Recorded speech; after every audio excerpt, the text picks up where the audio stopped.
What if I told you that the hardest part about growing on YouTube isn't creating the content, but it's actually staying motivated when no one is watching? So we've all been there, right? We pour hours into a video script, we shoot it, we film it, we edit it for hours on end, and you're super stoked about the video. And boom, you pull up the analytics and three views. It's crushing, right? But here's the twist. Most creators give up right before that big breakthrough. Literally that one video that could change everything for their channel. But the thing that gets most creators is, will they stick around long enough for that to happen? Well, in this video, what I'd like to do is share some of my best strategies that successful creators use to push through those difficult times and stay focused on growing a channel even when no one is watching. And I'm going to share why sometimes actually growing slower like this is more beneficial for you as a creator and your channel. So I kind of hinted at this in the beginning, but something that is extremely exciting is that it only takes literally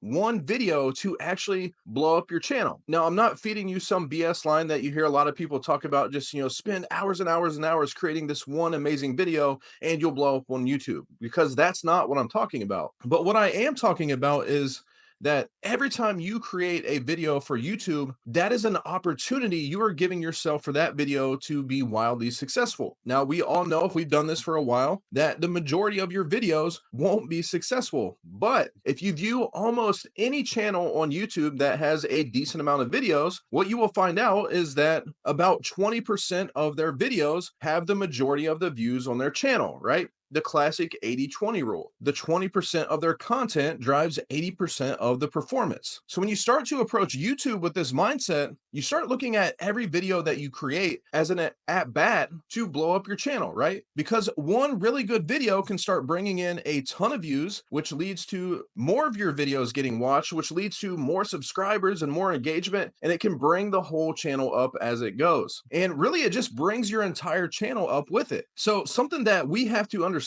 is that growth on YouTube isn't linear, right? So it isn't like I create this video, I go here. I create this video, now I'm here. I create this video, now I'm here. It's more like create this video, this video, this video, this video, boom, this one takes off.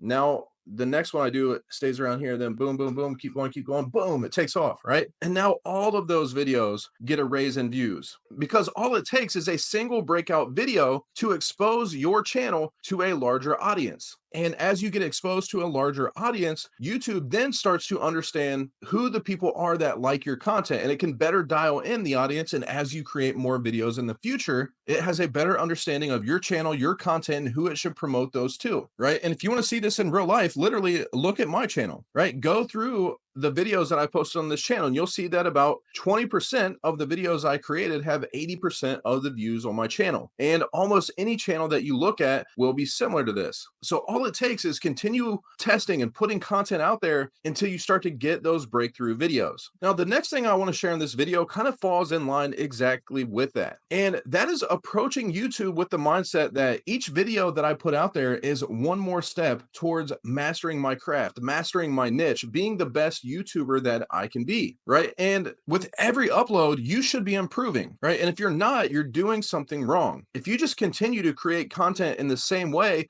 and never level up and wonder why you're still getting barely any views, well, that should be a signal to you that you should be doing something different, right? And one of the best ways to break out of a plateau like this is look at creators that you love their content. What are the things that they are doing that you absolutely love? Maybe it's their cadence or the way that they talk. Maybe it's the fact that they add humor into their videos, or maybe you like their edits. And one of the best ways to learn is to actually try to recreate what you see that's out there and that you like. And when I say recreate, this isn't just a matter of copying what someone else is doing and posting it on your channel. Some of this content doesn't even have to see the light of the day.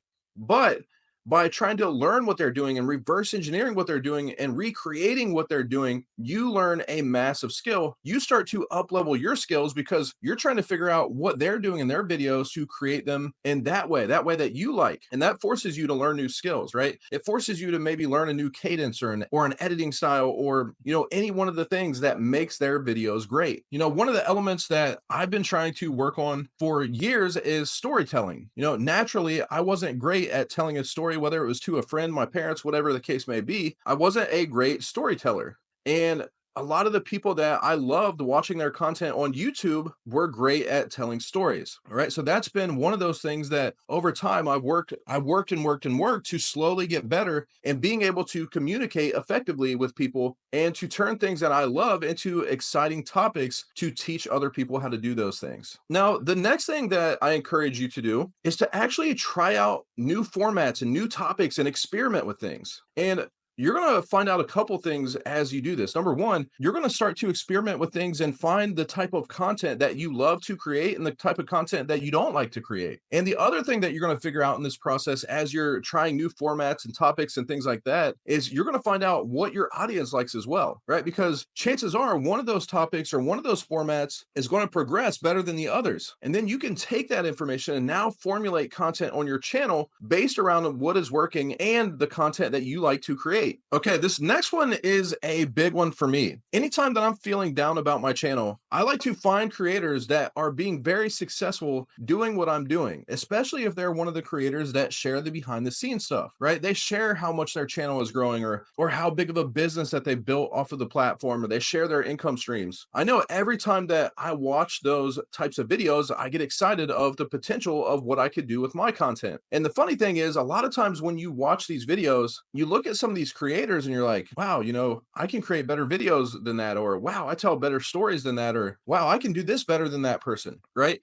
And then you start to get that excitement like, well, if they can do it, I can do it too. And I know for me, that's a big one to keep me motivated and keep me going when the views or the money just isn't there as I would want it to be. And a lot of these creators even share their struggles. They've been where you're at right now, but they kept pushing through until they hit success. Now, another thing to do when you're kind of feeling down about your channel is start to think why you started this journey in the first place, right? Maybe you started this journey to build up a side income or to build a business that you could grow for years. And sometimes just revisiting that purpose and writing it out and thinking about it and workshopping on it gets that momentum and fire back in you that you started it with, right? Chances are when you started your YouTube channel, you were really excited. You couldn't wait to hit record and get that first video out there. It might have been a little bit scary, but you were excited because you had that driving motivation of what you were trying to do on YouTube. And over time, as you get into the grind of constantly putting out videos and editing and struggling to get views, you start to lose focus of that initial fire that got you excited. So revisiting that from time to time can get that spark back. I know for me personally, every now and then I got to step back and,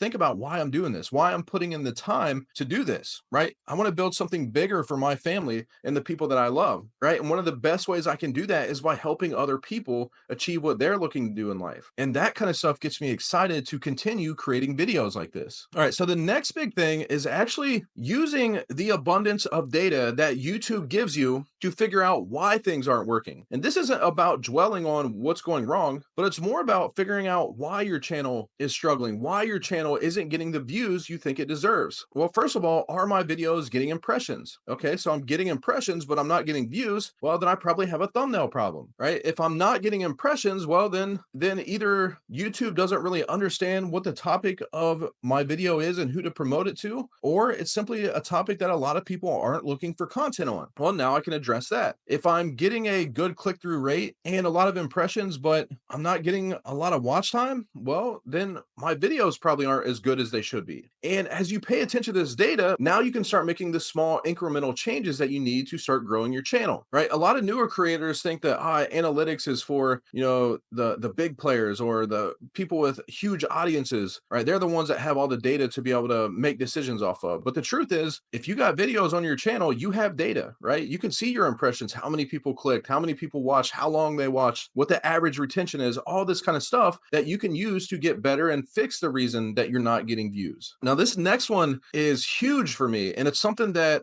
I absolutely think every creator should do. A lot of people approach this platform and they look at it and they think about their goals in terms of how many subscribers they want to get or how many views they want to get or watch hours because they're trying to hit monetization, right? And they focus on all these things that are outcomes. Well, no matter what, guys, you can't control the outcomes, but what you can control is the inputs, right? The things that you put into YouTube that deliver the outcomes or the results, right? At the beginning of this video, I essentially told you that YouTube is a numbers game, right? If you post 10 videos, two of them are probably going to drive the majority of the views that you get on your channel. So instead of thinking of how many views that you would like to get, think about how many videos can I post? How many videos can I post that are high quality that would drive views on my channel? How much time can I set aside each day to create that amount of videos? And guys, if you put in the inputs, the outcomes happen. And if they're not happening, well, you're gathering data, like we talked about in the last tip, that we can use to fix our future videos to get more views. All right, guys, this next one is another big one, and that is approaching YouTube with the long-term mindset. So many people want to jump on YouTube and make a bunch of money from day one, or get a bunch of views from day one, or grow a big audience from day one. Well,